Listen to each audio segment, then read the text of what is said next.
Imagine wanting to enjoy intimacy, feeling that familiar desire, but finding your body just doesn't cooperate like it used to. It's frustrating, maybe even embarrassing, and it's a reality many men over 60 face. You might wonder if it's just age, or something more serious, something perhaps unavoidable. But what if I told you there's a common habit? Something many men do frequently. That could be quietly undermining your ability to get and keep an erection. It's not something widely talked about, and it's often done behind closed doors, assumed to be harmless or purely for pleasure. As a surgeon who specializes in male anatomy and function, I've seen firsthand how certain practices, seemingly innocent, can lead to real difficulties with erectile function over time. It's a subtle shift, often happening so gradually you don't even notice until it becomes a persistent problem. This isn't about shame. It's about understanding your body and how to support its natural capabilities. In this video, we're going to uncover this often overlooked mistake related to masturbation and explore how it can impact your erections. And more importantly, what you can do about it starting today. There are practical steps you can take to regain confidence and function. Make sure you watch right to the very end, because what you learn might completely surprise you and change how you approach this private part of your life. Let's talk about this mistake that can interfere with getting hard. Something I see frequently in my practice when men come in seeking help for erectile dysfunction. It's not about whether you masturbate or how often, necessarily, but rather how you do it, specifically. The kind of technique and pressure you might habitually use. Think about it when you masturbate, especially if you've been doing it the same way for many years. You develop a highly specific routine. You might use a particular grip, a certain speed, maybe a lot of intense pressure, and you might focus on achieving orgasm as quickly as possible using that specific method. This consistent, perhaps very firm or rapid, technique can lead to something called desensitization.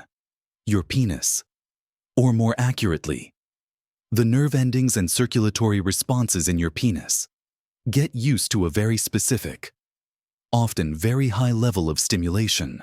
It's like anything else in your body. If you expose it to the same intense stimulus repeatedly, it starts to require that exact level of intensity to respond in the same way.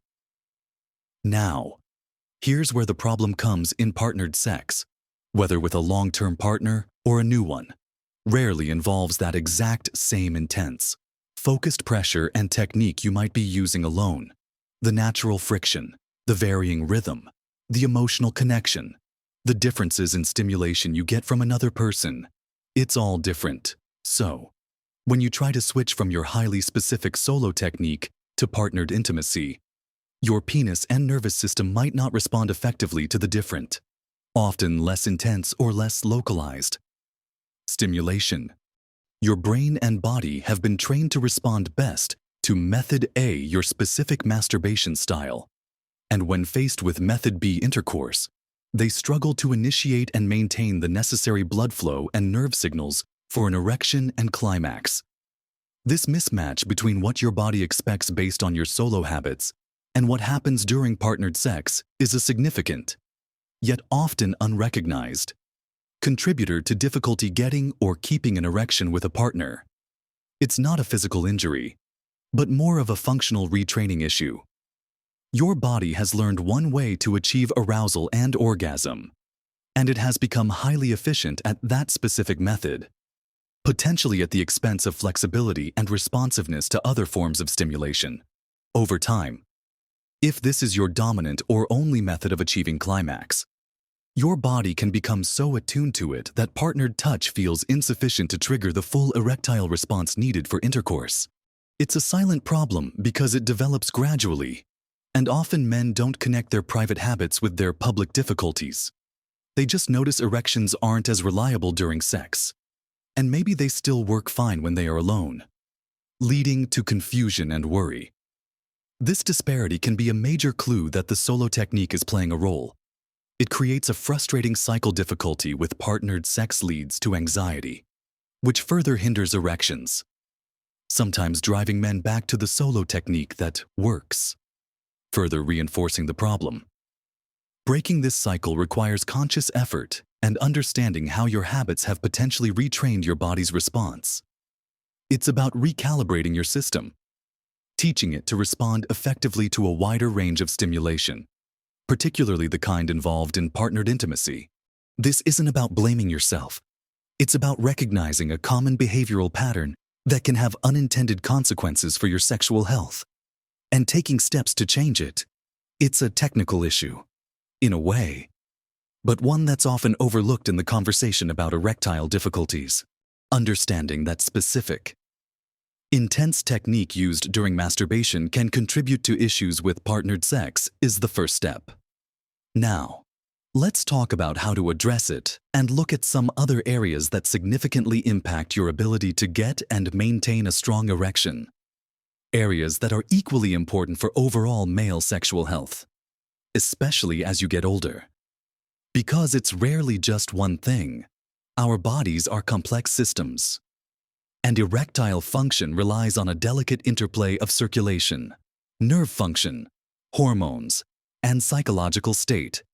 So, while adjusting that solo technique is crucial, supporting your body in other ways is absolutely vital. One major area is your vascular health. Erections are fundamentally a vascular event. They require healthy blood flow to the penis. Anything that impairs blood flow throughout your body will negatively impact your erections. This includes things like high blood pressure, high cholesterol, diabetes, and smoking. If you have any of these conditions, managing them effectively is perhaps the most important step you can take for your sexual health. Even more so than worrying about masturbation technique.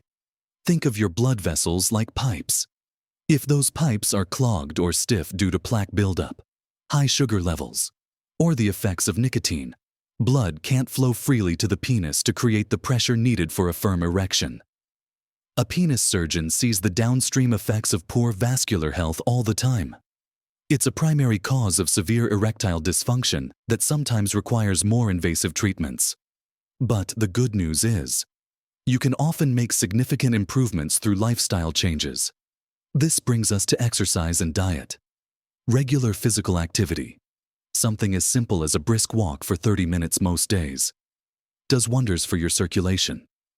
It strengthens your heart, improves blood flow, helps manage weight, and can even help regulate blood sugar and blood pressure.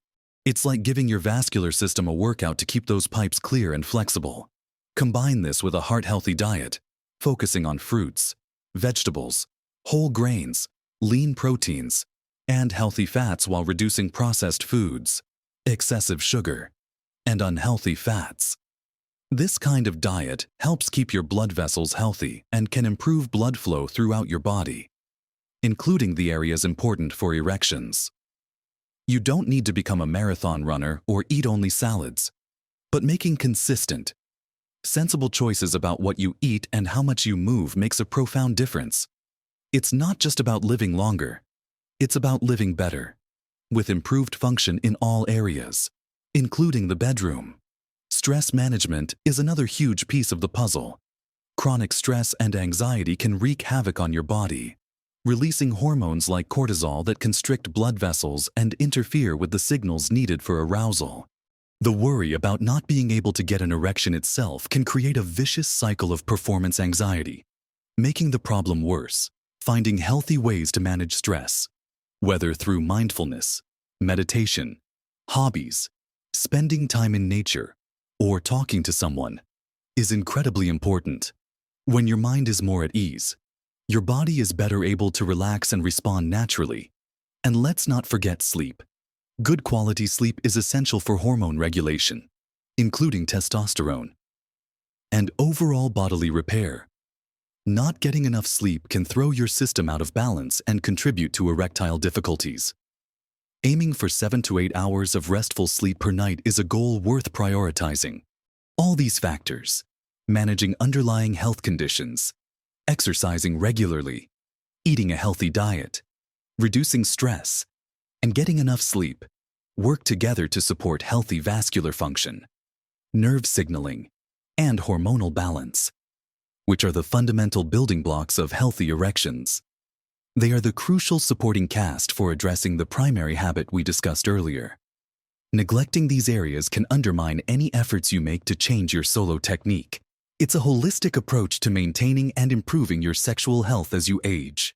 So, we've talked about how using a very specific, often intense, technique during masturbation can unintentionally make it harder to get and keep an erection during partnered sex because your body gets used to a particular kind of stimulation that doesn't match what happens during intercourse. We've also explored how fundamental health habits, like managing underlying conditions, exercising, eating well, controlling stress, and getting enough sleep are absolutely critical because they support the overall health of your vascular system and nerve function, which are essential for erections. Putting all of this together, it's clear that improving your erectile function as you get older isn't about finding a magic pill. Though medications can certainly help some men, it's often about making conscious adjustments to your habits, both the private ones and the lifestyle ones. Think about it as retraining your body to counter the potential desensitizing effect of that specific masturbation technique. You can try varying your solo practice. Instead of always using the same firm grip or rapid pace aimed solely at quick orgasm, try experimenting with different levels of pressure, different speeds, using lubricants to reduce direct friction, or even focusing on arousal and pleasure without necessarily pushing for orgasm every time. Explore what feels good in different ways, similar to how partnered sex varies in sensation and pace. This helps your body become more responsive to a wider range of touch and stimulation. It's like stretching a muscle. You're increasing its flexibility and responsiveness. This takes patience and practice. It's not an overnight fix, especially if the habit has been ingrained for years. Be kind to yourself through the process. It's about rediscovering pleasure and responsiveness in new ways. And as you work on this, remember how much those foundational health habits matter. You can't build a strong house on a weak foundation. Focusing on improving your heart health through diet and exercise will improve blood flow, not just to your heart and brain, but also to your penis. Finding ways to genuinely relax and de-stress will ease the psychological burden that often accompanies performance issues. Getting enough sleep supports your body's natural rhythms and hormonal balance. These aren't minor details. They are powerhouse strategies for supporting your sexual health and overall vitality. Sometimes, the most powerful treatment isn't a prescription. It's empowering yourself with knowledge and making positive changes. It's about taking control of what you can control. Don't underestimate the cumulative effect of small, consistent healthy choices. Making better food choices most of the time. Getting those walks in regularly. Finding a stress-reducing activity you enjoy. These things build up over time and create a healthier environment for your body to function optimally, including achieving erections. If you've been struggling, it's easy to feel discouraged, but please know that many men face similar challenges, and there are often practical steps you can take. It might also be helpful to talk to a healthcare provider, perhaps a urologist like myself, to rule out any underlying medical conditions and discuss treatment options that might be appropriate for you alongside these lifestyle changes. They can offer personalized advice based on your specific health history. Remember, navigating these challenges is a journey, and focusing on overall well-being is key. Small changes really can make a big difference to your health, your confidence, and your happiness.